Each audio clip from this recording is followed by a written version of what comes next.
بسم اللہ الرحمن الرحیم۔ پرنس آف اسلام کو سننے والے ناظرین السلام علیکم۔ یہ ایک لڑکی کی کہانی جس سے ہر کوئی محبت کرتا تھا، لیکن سوال یہ تھا کہ اس سے شادی کون کرے گا۔ کہا جاتا ہے کہ ایک نوجوان نے اپنی والد سے کہا، میں ایک لڑکی سے شادی کرنا چاہتا ہوں جس میں نے دیکھا ہے اور جس کے حسن اور خوبصورتی اور دلکش آنکھوں نے مجھے مصور کر دیا ہے۔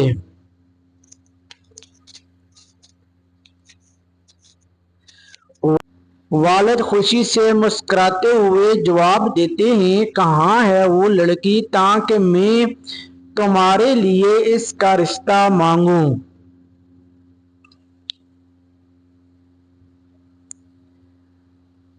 جب وہ دونوں لڑکی کو دیکھنے جاتے ہیں تو والد بھی اس کے حسن سے متاثر ہو جاتا ہے اور اپنے بیٹے سے کہتا ہے، سن بیٹا، یہ لڑکی تمہارے لائق نہیں ہے، تم اس کے قابل نہیں ہو۔ یہ تو ایک ایسی آدمی کے لیے ہے جو زندگی کا تجربہ رکھتا ہو اور جس پر بھروسہ کیا جا سکے، جیسا کہ میں۔ لڑکا اپنے والد کی بات سن کر حیران ہو جاتا ہے اور کہتا ہے، نہیں، میں اس سے شادی کروں گا، نہ کہ آپ۔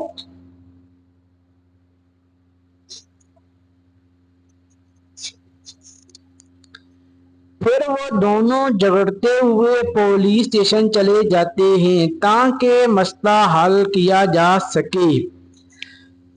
جب انہوں نے پولیس افسر کو اپنی کہانی سنائی تو افسر نے کہا، لڑکی کو بلاؤ، ہم اس سے پوچھتے ہیں کہ وہ کس کو چاہتی ہے، بیٹے کو یا والد کو۔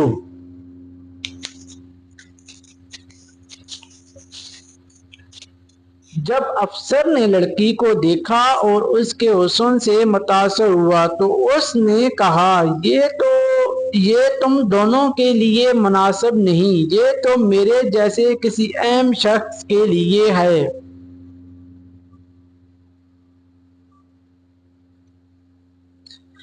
اب تینوں میں جھگڑا ہوتا ہے اور وہ وزیر کے پاس چلے جاتے ہیں۔ وزیر لڑکی کو دیکھتے ہی کہتا ہے، یہ لڑکی تو صرف وزیروں کے لائق ہے، جیسا میں ہوں۔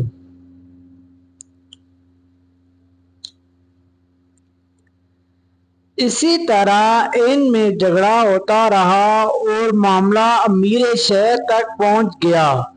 جب امیر نے لڑکی کو دیکھا تو اس نے کہا، یہ مسئلہ میں حل کرتا ہوں، لڑکی کو لاؤ۔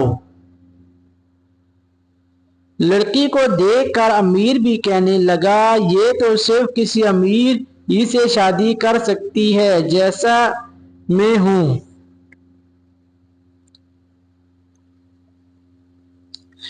پھر سب نے بحث کی تو لڑکی نے کہا، میرے پاس ایک حل ہے، میں دوڑوں گی اور تم سب میرے پیچھے دوڑو گے، جو بھی پہلے مجھے پکڑے گا میں اسی کی بن جاؤں گی اور اس سے شادی کروں گی۔ لڑکی دوڑی اور پانچوں یعنی نوجوان، والد، پولیس افسر اور وزیر اور امیر سب اس کے پیچھے دوڑے۔ اچانک دوڑتے دوڑتے پانچوں ایک گہری کھائی میں جا گرے۔ لڑکی اوپر سے انہیں دیکھ کر کہتی ہے، کیا تمہیں معلوم ہوا کہ میں کون ہوں؟ میں دنیا ہوں، میں وہ ہوں جس کے پیچھے ہر انسان دوڑتا ہے اور اپنی آخرت اور دین کو بھول جاتا ہے، اور وہ سب میری تلاش میں لگے رہتے ہیں یہاں تک کہ قبر میں جا گرتے ہیں اور پھر بھی مجھے حاصل نہیں کر پاتے۔